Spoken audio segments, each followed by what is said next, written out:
Halo, Assalamualaikum warahmatullahi wabarakatuh. Nama saya Risma Rahayani dari Program Studi Pendidikan Ilmu Pengetahuan Sosial, Institut Pendidikan Indonesia Garut. Pada kesempatan kali ini, saya akan memaparkan materi tentang uji Mann-Whitney UTES dari mata kuliah Statistika. Oke, langsung saja. Sejarah uji Mann-Whitney. Sebelumnya, uji Mann-Whitney ini memiliki sebutan lain yaitu Mann-Whitney-Wilcoxon-Ransom Test atau Wilcoxon-Mann-Whitney Test. Nah, uji ini dikembangkan oleh H.B. Mann dan Dr. Whitney pada tahun 1947, di mana uji Mann-Whitney ini digunakan sebagai alternatif lain dari uji T parametrik bila anggapan yang diperlukan bagi uji T tidak dijumpai. Nah, teknik ini dipakai untuk mengetes signifikansi perbedaan antara dua populasi dengan menggunakan sampel random yang ditarik dari populasi yang sama. Nah, tes ini berfungsi sebagai alternatif penggunaan uji T bila mana persyaratan-persyaratan parametriknya tidak terpenuhi dan bila datanya berskala ordinal. Nah, uji ini berbeda dengan uji Wilcoxon tentunya karena uji Wilcoxon itu untuk dua sampel yang berpasangan, sedangkan Mann-Whitney khusus untuk dua sampel yang independen. Nah, pengertian dari uji Mann-Whitney ini merupakan uji statistik untuk menguji hipotesis komparatif dua sampel yang dependen bila datanya berbentuk ordinal.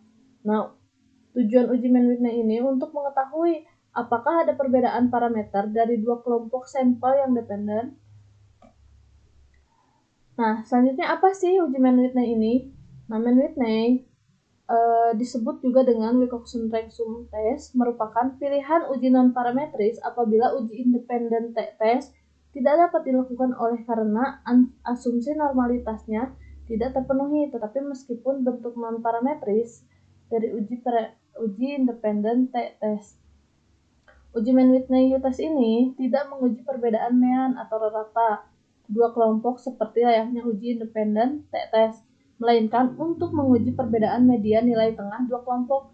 Tapi nih, para ahli ini memiliki asumsi lain yang menyatakan bahwa uji Mann-Whitney ini tidak hanya menguji perbedaan median, melainkan juga menguji meannya. Mengapa seperti itu? Karena dalam berbagai kasus, median kedua kelompok bisa saja sama, tetapi nilai value-nya memiliki hasil yang kecil, yaitu kurang dari 0,05, yang berarti ada perbedaan. Nah, ini disebabkan karena mean dari kedua kelompok ini berbeda secara nyata. Maka dapat disimpulkan bahwa uji Mann-Whitney ini bukan hanya menguji perbedaan median, tetapi juga bisa menguji perbedaan meannya. Oke, selanjutnya persyaratan uji Mann-Whitney. Yang pertama adalah data berskala ordinal, interval, atau rasio, terdiri dari dua kelompok yang independen atau saling bebas. Data kelompok 1 dan data kelompok 2 tidak harus sama banyaknya. Maksudnya adalah tidak harus sama banyak 10 dan 10 gitu, tetapi harus bisa 3 dan 4 gitu, bisa 3 dan 7 dan lain sebagainya. Dan ketiga itu data tidak harus berdistribusi normal sehingga tidak perlu diuji normalitas.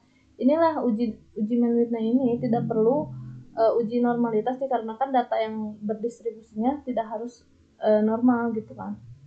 Kemudian prosedur pengujiannya, saya menyusunnya menjadi 6 prosedur secara umum. Nanti ada beberapa prosedur yang tidak disebutkan yang akan kita laksanakan dalam praktek penyelesaian masalah. Itu yang pertama adalah susun kedua hasil pengamatan menjadi satu kelompok sampel. Yang kedua, hitung jenjang atau ranking untuk tiap-tiap nilai dalam sampel gabungan. Yang selanjutnya adalah jenjang atau ranking yang diberikan mulai dari nilai terkecil sampai terbesar. Yang keempat, nilai ranking yang sama diberi jenjang rata-rata. Kemudian selanjutnya, menjumlahkan nilai jenjang untuk masing-masing sampel. Dan yang terakhir, hitung nilai statistik uji U-nya. Oke, ini adalah rumus uji Mann-Whitney untuk sampel berukuran kecil kan. Nanti ada rumus-rumus untuk sampel yang ukurannya lebih besar dari yang kita hitung. Namun itu akan dibahas insya Allah pada kesempatan video atau video yang akan saya buat selanjutnya itu kalau ada kesempatan. Oke, ini rumusnya adalah untuk mendapatkan U1. Apa sih U1 ini? U1 adalah statistik uji U1.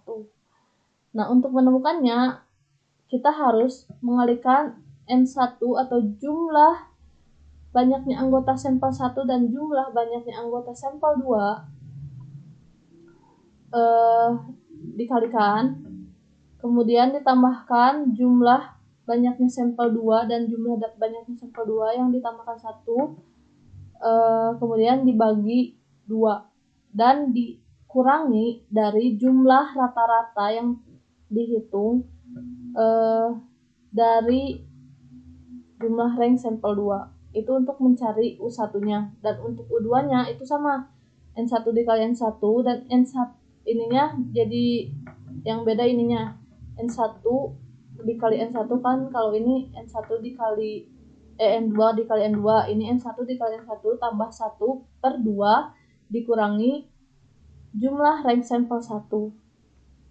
Oke, ini contoh kasusnya. Ini saya melakukan angket kepada tetangga dan orang-orang yang ada di rumah gitu, supaya ya lebih nyata. Dan saya mendapatkan 20 asumsi yang dibedakan antara laki-laki dan perempuan, Y dan X, kita sebut seperti itu. Nah, identifikasi masalahnya itu adalah apakah terdapat persamaan persepsi antara laki-laki dan perempuan tentang vaksinasi bagi imunitas di masa pandemi. Nah, sekarang kan kita sedang menghadapi kan masa-masa pandemi dan akan menjalankan vaksin yang wajib gitu bagi kita. Nah, apakah orang-orang ini berpendapat bahwa vaksin ini benar-benar akan membuat imunitas seseorang menjadi bagus atau tidak sama sekali gitu. Nah, inilah hasilnya. 5 itu menunjukkan kepada sangat setuju, dan 4 itu menunjukkan kepada setuju. Ini sangat setuju, ini setuju aja. Nah, yang 3 ini itu cukup setuju ya, cukup setuju karena ya di tengah-tengah lah, antara setuju dan tidak mungkin ya. 2 ini menyatakan ketidaksetujuan, tidak setuju. Oke. Dan 1 itu sangat tidak setuju. Dia sangat tidak setuju bahwa vaksin bisa menimbulkan atau menciptakan imunitas yang baik untuk tubuh. Nah, hipotesisnya H0-nya kita anggap tidak dapat atau tidak terdapat persamaan persepsi antara laki-laki dan perempuan tentang vaksinasi bagi imunitas di masa pandemi. Dan H1-nya itu kita katakan terdapat persamaan persepsi antara laki-laki dan perempuan tentang vaksinasi bagi imunitas di masa pandemi. Oke, sebelum kita ke materi selanjutnya, kita akan selesaikan dulu contoh kasus ini menggunakan Excel gitu, karena kalau manual agak ribet juga, kita pakai Excel aja dulu. Oke, kita masukkan datanya kan ke Excel dan kita coba hitung di sini. Oke, kita ikuti alur dari ini, prosedur pengujian.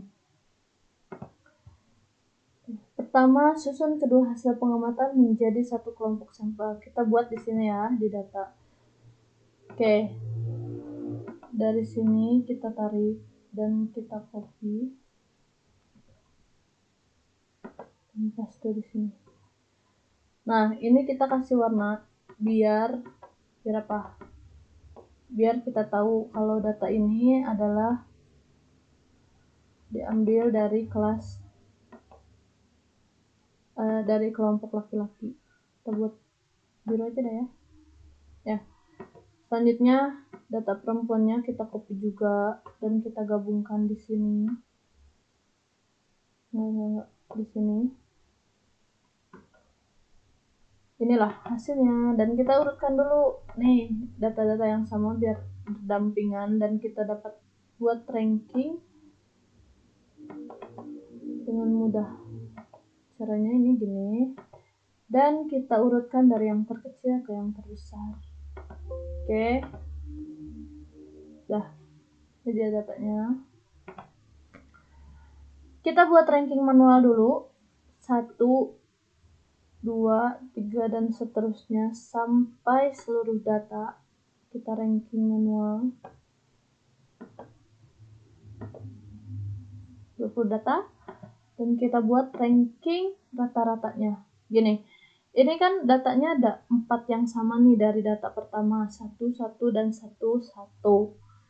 Ini berarti masuk ke 4 data yang sama, atau mereka memiliki ranking yang berbeda dengan data yang sama. Nah, kita buat rata-ratanya. Jadi ranking dari seluruhnya ini, gimana nih caranya supaya seluruh ranking ini jadi sama? Jadi kita rata-ratakan dengan cara gini. 1, 2, 3, 4 ranking ini dijumlahkan seluruhnya. Oke, 4 tambah 3 tambah 2 tambah 1 itu menjadi 10. Dibagi data yang ada yang sama itu 4, 10 dibagi 4 yaitu 2,5. Nah, ini adalah data rata-ratanya atau ranking rata-rata dari 4 data ini. Kemudian selanjutnya adalah 2 ini. Ini kan ada 4 data yang sama. Kita warnain. Sehingga ranking ini juga dijumlahkan dan kita ambil dengan dibagi 4 data ini yang menghasilkan rata-rata rankingnya. Oke, kita tambahkan 5, 6, 7, dan 8. 5, 6, 7, dan 8. Kita buatnya hitungan yang benar ya, biar nggak ada yang salah nantinya. Itu 26 dibagikan 4 data. Itu menjadi 6,5. 6,5. Oke, kita tarik lagi 4 data ini sama berarti ranking 6. Selanjutnya adalah 3. Nah, 3 ini punya 4 data juga sama. Maka kita jumlahkan ini sampai ini ranking 4 ranking ini kita jumlahkan lagi seperti sebelumnya dan kita bagi dengan data yang sama tadi. Kita jumlahkan dulu. 9,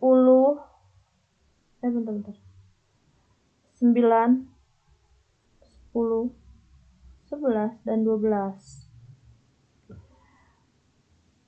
dibagikan dengan 4 data itu 10,5. Oke, 10,5. Ini juga sama ditarik nih, 4 data yang sama ini rankingnya sama jadi 10,5. Dan ini juga sama 4. Ini ada 5 data yang sama ternyata. Dan kita akan buat nih rata-rata dari ini dan ini. Oke, 13, 14, 15, dan 16, dan 17 dibagikan 5 data yaitu 15. Jadi rankingnya ini 15 dan seluruhnya itu mendapat ranking yang sama. Oke, sekarang 3 data ini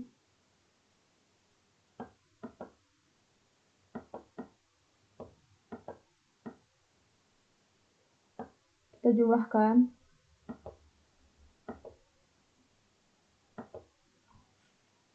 18, 19, 20 dibagikan 3 data yang sama.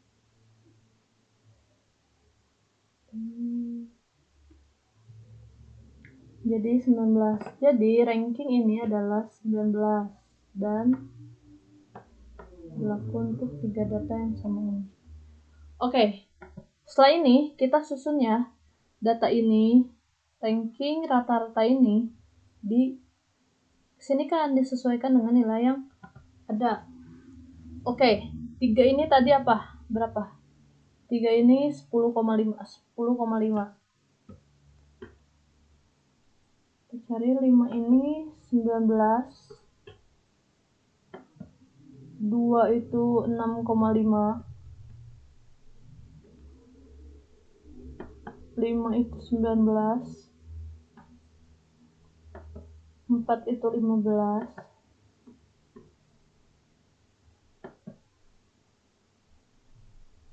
Nope, ini bukan 4. Sorry. 1, tapi ya gitu, kita masukkan sama juga 2,5, terus 2 itu 6,5, terus 4 itu 15, 19, 10,5, dan 15. Sama ini juga 6,5, 10,5, 10,5, 2,5,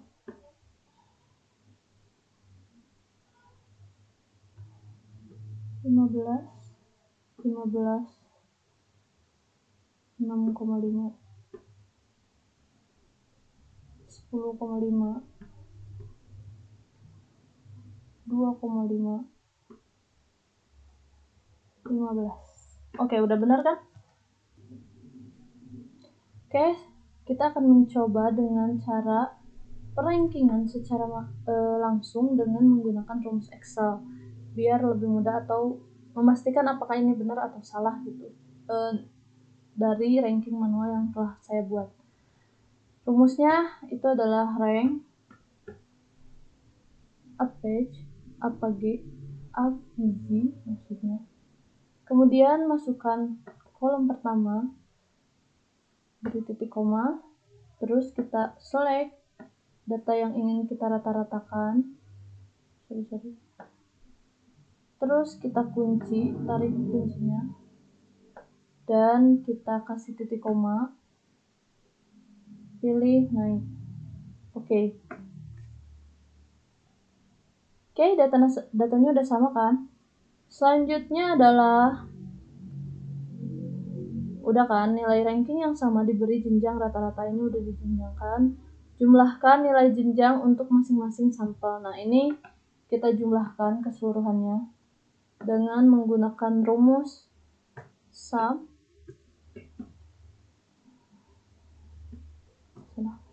Oke, kita select dari sini ke sini dan hasilnya 107.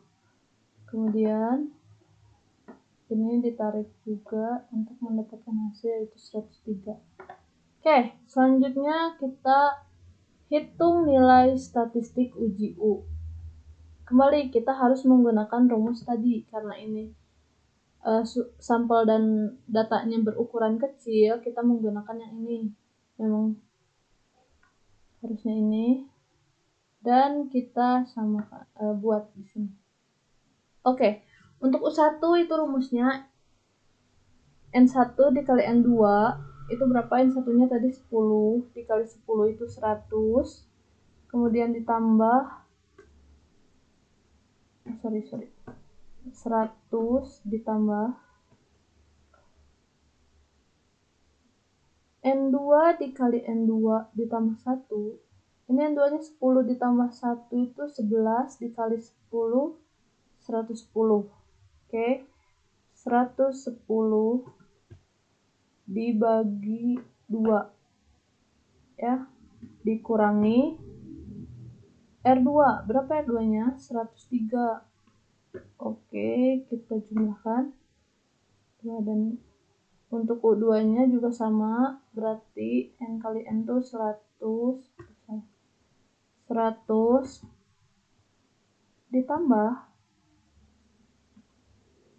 N1 110 juga sama, dibagi 2 dikurangi R1. Berapa R1-nya? 107. Oke, kita lihat hasilnya. Nah, dari ini kita dapat menentukan U hitungnya adalah ini 48 yang terkecil. U hitung. Oke. Untuk U tabel kita cari di rumus atau di sini. Bukan. Di sini nih. Dari tabel uji manajemen 10, N-nya 10 ke bawah 10 dan ke pinggir N2-nya 10. Kita ambil dari sini dulu 10. Oke, konklusinya adalah HO atau H0 itu diterima.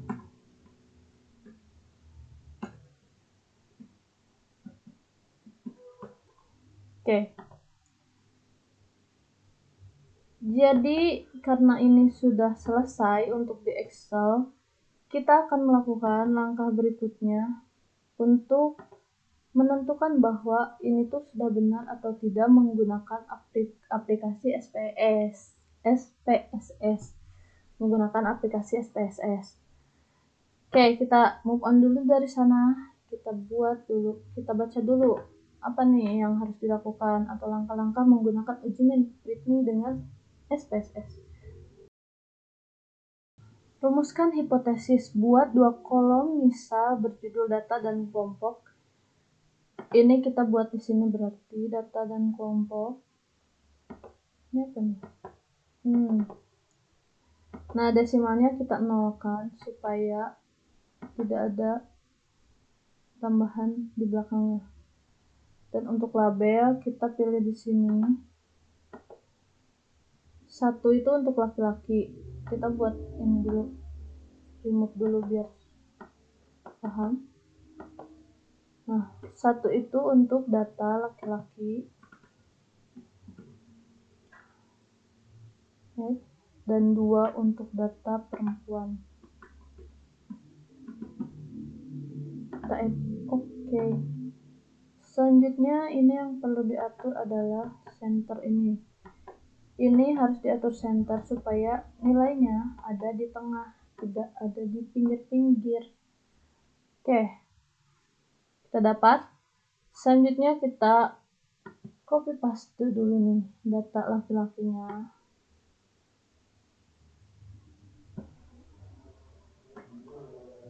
Oke, kita paste.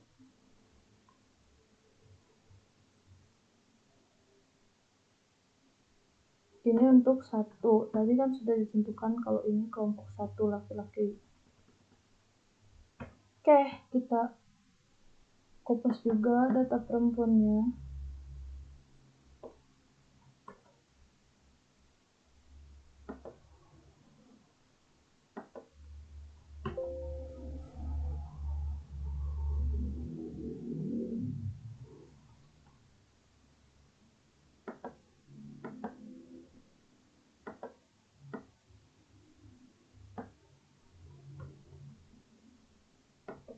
Kita paste di sini. Oke, berarti data kedua sama, dan ini masuk ke kelompok 2.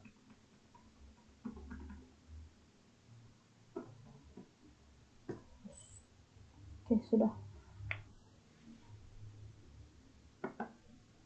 Selanjutnya, masukkan data pada kolom data dan masukkan label kelompok pada kolom kelompok. Udah. Terus kita masuk ke analis dan pilih non-parametric test dan klik to independent sample. Oke, non-parametric test dan to independent sample. Oke, ini datanya udah kita masukkan sebetulnya, tapi kita keluarkan lagi. Data kita masukkan ke test variable list, dan kelompok kita masukkan ke grouping variables. Ya, udah betul? Oke. Nah, ini kita masukkan dulu definisinya. Oke, grup 1 kita pilih 1 aja ya, grup 2 dan kita masukkan 2. Continue. Selanjutnya adalah ini. Pada bagian tes tipe, checklist Man-Whitney, kemudian klik OK.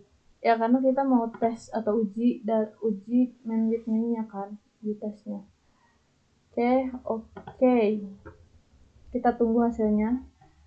Jadi, kita bisa membandingkan nih hasil dari perhitungan SPSS dengan hasil perhitungan kita di Excel. Kita samakan dan kita ambil hipotesis yang benarnya.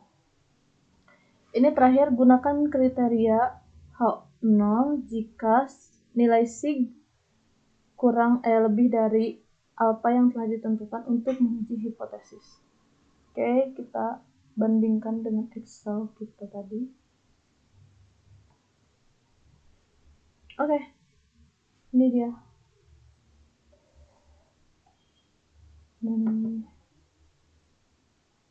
N1 dan N2 nya 10 dan 10 itu udah benar.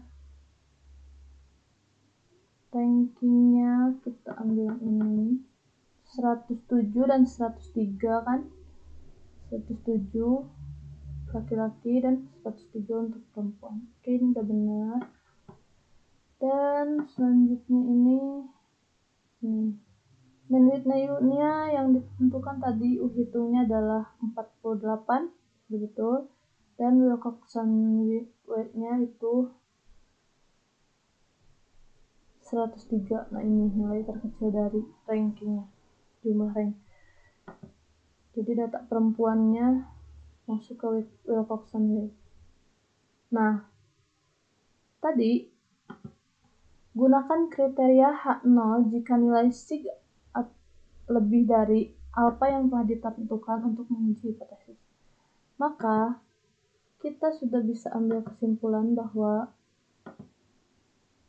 H0 diterima karena alpha yang kita tentukan adalah 0,05 dan signya 0,877. Jadi H0-nya diterima. Oke, kita masukkan hipotesis yang tadi kita buat ke sini. Di sini ya, kita masukkan.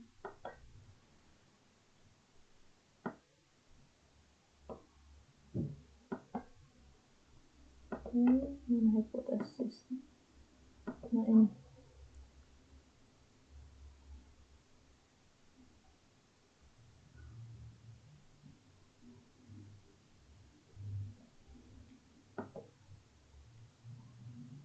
H0-nya kan diterima, maka